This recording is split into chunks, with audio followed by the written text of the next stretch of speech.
Assalamu alaikum, barkanmu da wannan lokaci, barkanmu da sake kasancewa da ku a cikin wannan tasha ta mai albarka.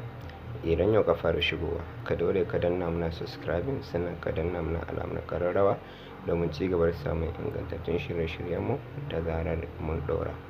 Yes Arewa 24, kai mana liking, kai mana comment. Yau mun kama ku sabon bidiyon a dogon jiya na sabuwar waƙa shi mai suna war. Mun san kamo muku wannan bidiyo ba don komai ba sai don farin cikin ku da nishaɗin ku a gare mu baki ɗaya da mu da ku baki ɗaya masu ziyarta wannan tasha mai albarka. Kar ka manta idan yau ka fara kama na ziyara, ka daure ka danna mana subscribing, sannan ka danna mana alamar kararrawa, ka mana comment, liking, amma ka mana share. Thank you for watching. Ku gwangwaje ku ji daɗin ku da wannan sabuwar waƙa ta dogon jami'in taken war. Yiri war, war.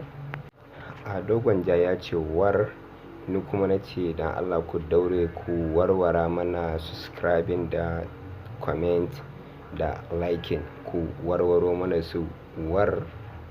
To ga bidiyon nan kamar haka, a sha kallo lafiya. War